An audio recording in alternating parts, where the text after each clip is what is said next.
Good afternoon, students.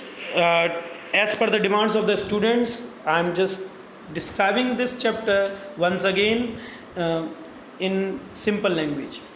So you can see here we have discussed in last class also that what is computer. Computer is an electronic data processing machine, and it is used to convert meaningless facts and figures into meaningful information. Computer accepts data, process it and gives output as a result. So here हम पढ़ेंगे इसके बारे में कि ये computer कैसे विकसित हुआ, हम जिस युग में जी रहे हैं वो युग कंप्यूटरों का कैसे आया. So we will learn about generation of computer. Here you can see Leonardo da Vinci was a polymath, and he was a great scientist. He is expert in multiple subjects, and we know that he designed the first mechanical calculator because it's recognized in his books that the image of the first mechanical calculator. So Leonardo da Vinci के बारे में हम सभी को पता है. ये एक महान वैज्ञानिक थे जिन्होंने बहुत सारे सब्जेक्ट्स में एक दक्षता हासिल की थी, और इन्होंने विश्व का सबसे पहला मैकेनिकल कैलकुलेटर बनाने का प्रयास किया था, जो इनकी बुक में मिलता है. इसके बाद हम देखेंगे William सचिकर्ड. He built a mechanical device which could perform mechanical operation, mathematical operation. He described the working of device in his manuscript. Then Jan Sermans, he was Dutch mathematician, and he described in his book NS. So he created a mechanical calculator. So ऐसे बहुत सारे लोग हुए, scientist हुए जिन्होंने mechanical calculator बनाने की कोशिश की, और जिनकी किताबों से हमें पता चलता है. लेकिन हम अगर स्टार्ट करें तो कंप्यूटर की जो स्टार्टिंग है वो कहाँ से हुई? अबेकस से. The abacus is one of the oldest machine, calculating machine. The word calculate comes from the Latin word calculus, meaning small stone.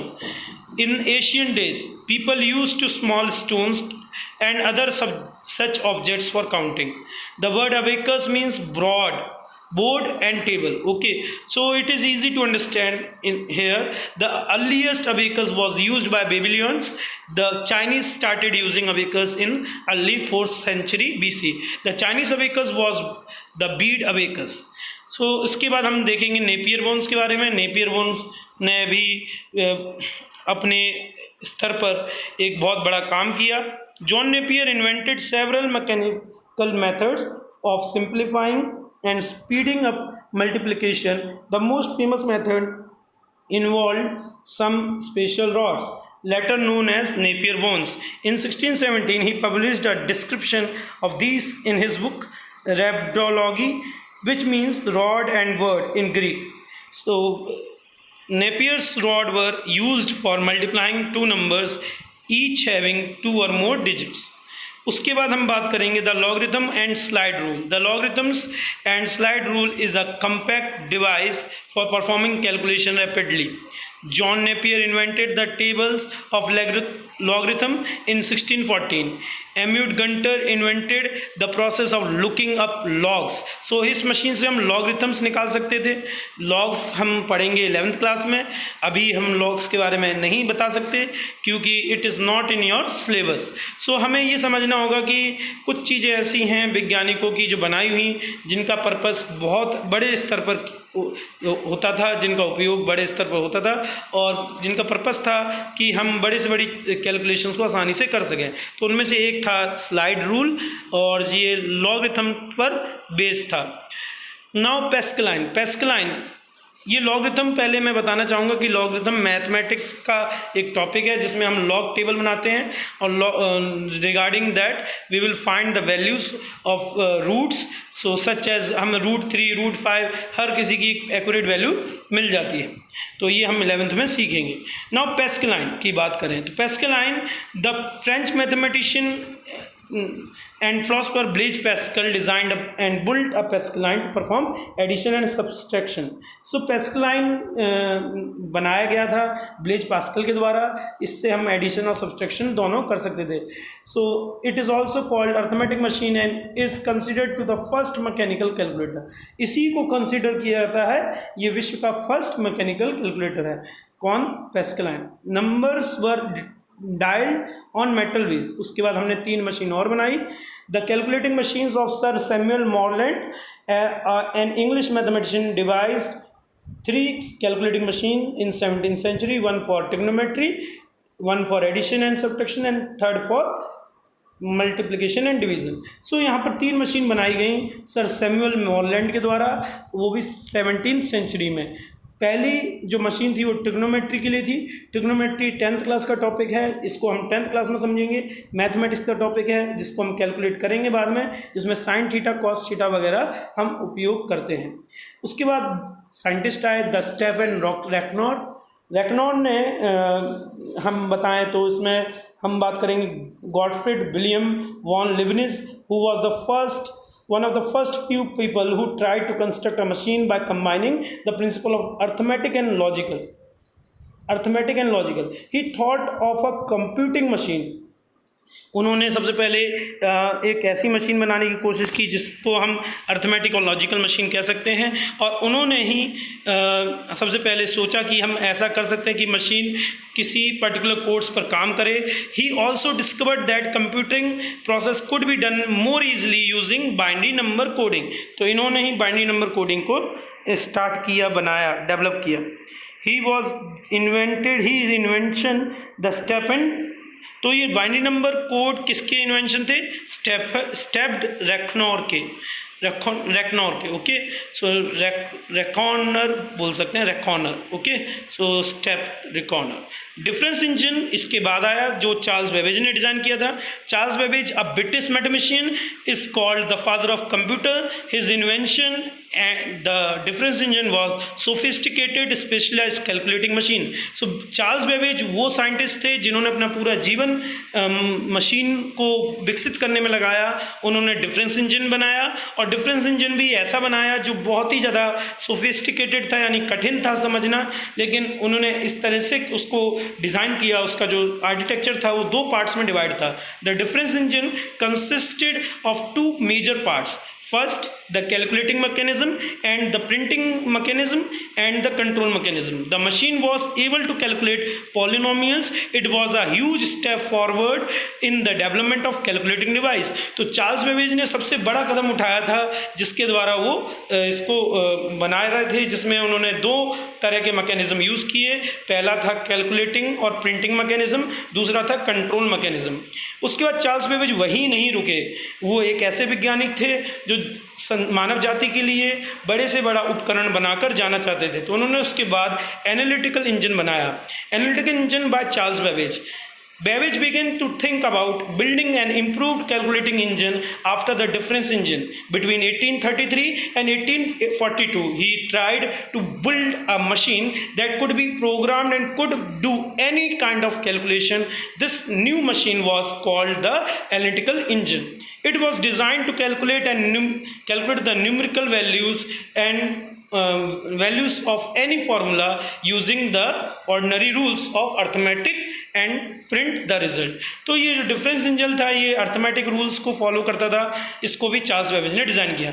उसके बाद भी चार्ल्स बेबेज नहीं रुके, और इसी वजह से उनको फादर ऑफ द कंप्यूटर कहा जाता है. उन्होंने उसके बाद भी मरते दम तक डिफरेंस इंजन 2 भी बनाने का प्रयास किया. In the year 1847 Charles Babbage started working on improving the design of analytical engine which was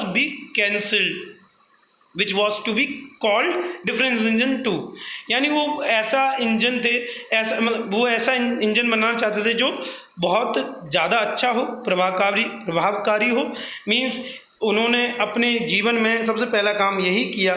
तो डिफरेंस इंजन 2 की बात करें तो वो डिफरेंस इंजन 2 बनाते समय ही उनकी मृत्यु हो गई. He passed away before completing it. So it can be said as that a scientist who devoted his whole life to the invention of a mechanical or analytical computer. So we can say that Charles Babbage devoted his life, that's why he said to be a father of computer.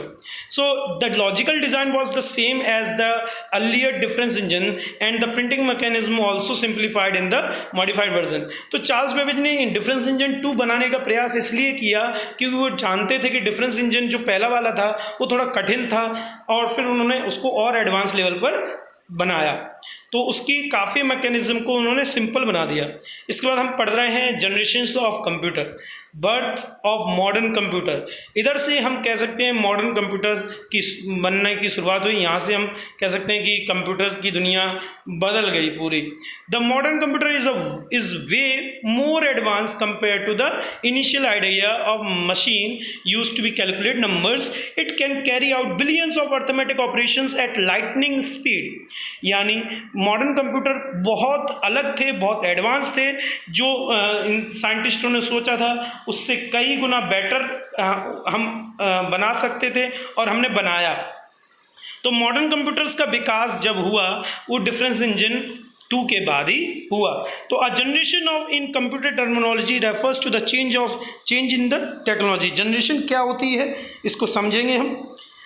जब हम कहते हैं किसी पीढ़ी का विकास होता है, किसी चीज़ का विकास होता है, तो उसकी जो मेन अगर हम कहें कि उसके मेन ब्रेन में ही चेंजेस आ जाए तो वो चेंज हो रहा है। यानी जैसे हम कह सकते हैं the brain of the computer क्या होता है, CPU, system central processing unit. तो हम सिस्टम यूनिट की बात करें, कैबिनेट की बात करें, जिसके अंदर CPU फिक्स होता है, माइक्रो प्रोसेसर फिक्स होता है मदरबोर्ड के ऊपर।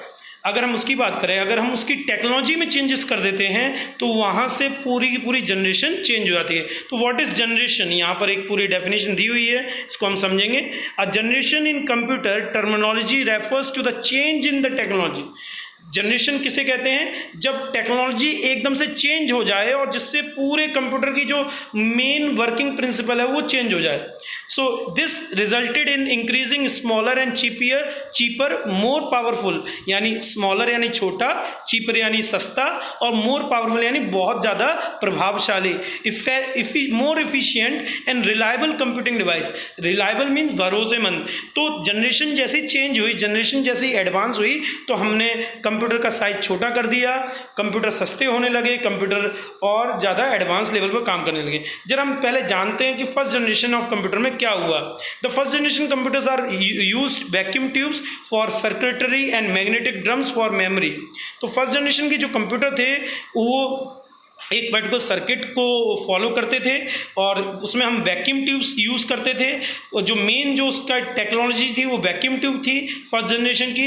एंड ये साइज में इतने बड़े हुआ करते थे कि ये पूरा कमरा भर जाता था, which were often enormous and took up the entire room. Vacuum tube was invented by John Ambrose Fleming in 1904. The first vacuum tube or diode was known as Cannontron.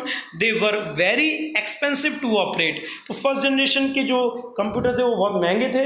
First generation computers relied on machine language. जो पहले जनरेशन के computer थे वो machine language पर depend थे to perform operation, and they could solve one problem at a time. पहले जो फर्स्ट जनरेशन कंप्यूटर थे वो एक समय पर एक की प्रॉब्लम को सॉल्व कर पाते थे। मशीन लैंग्वेज क्या है, machine language means binary language, जो मशीन को समझ में आती है, जो भाषा, वो मशीन लैंग्वेज कहलाती है। तो machine language comprises only 2 characters 0 और 1। बाइनरी यानी 2, बाइनरी यानी 2। तो बाइनरी लैंग्वेज यानी 0 और 1 की लैंग्वेज, और उसी को हम मशीन लैंग्वेज कहते हैं। तो इसमें या तो हम 0 को हम रिकॉग्नाइज करते हैं लो करंट से, और 1 को हम रिकॉग्नाइज करते हैं हाई करंट से। तो हम इसमें समझेंगे input was given by the punch card and the paper tape, and output was displayed by on printouts. So पहली मशीन का नाम दिया हुआ इधर जो फर्स्ट जनरेशन में इंक्लूड होती है वो है ENIAC, electronic numerical integrator and computer. तो इसमें इसके बारे में दिया हुआ है the first programmable general purpose electronic digital computer was build during the world war second by United states. Now इसके डिसएडवांटेज क्या थे? डिसएडवांटेज ये थे कि साइज में बहुत बड़े हुआ करते थे फर्स्ट जनरेशन, फिर उसके बाद ये पोर्टेबल नहीं थे, यानी एक जगह से दूसरी जगह पे हम नहीं ले जा सकते थे क्योंकि ये साइज में बहुत बड़े थे। They heated up quickly due to thousands of vacuum tubes, वो बहुत सारे वैक्यूम ट्यूब्स का हम यूज़ करते थे जिससे कमरा गर्म हो जाता था और कंप्यूटरों का चलना मुश्किल होता था, तो इसके लिए हम AC लगाते थे। तो अब ऐसा नहीं है। और पहले की कंप्यूटर में जो फर्स्ट जनरेशन कंप्यूटर थे वो बहुत स्लो थे, they had very slow speed, they used only machine language, उनमें हम मशीन लैंग्वेज ही यूज़ करते थे। They used magnetic drums which provides very less data storage, तो पहले डाटा भी हम बहुत कम स्टोर कर पाते थे। फिर ऐसे ही हम सेकेंड जनरेशन में आगे बढ़े, तो सेकेंड जनरेशन में हमने ट्रांजिस्टर्स को इन्वेंट किया जिन्होंने वैक्यूम ट्यूब्स को रिप्लेस कर दिया, और हम ऐसे ही जनरेशन्स को पढ़ेंगे अगले वीडियो में। Thank you to all for listening, thanks.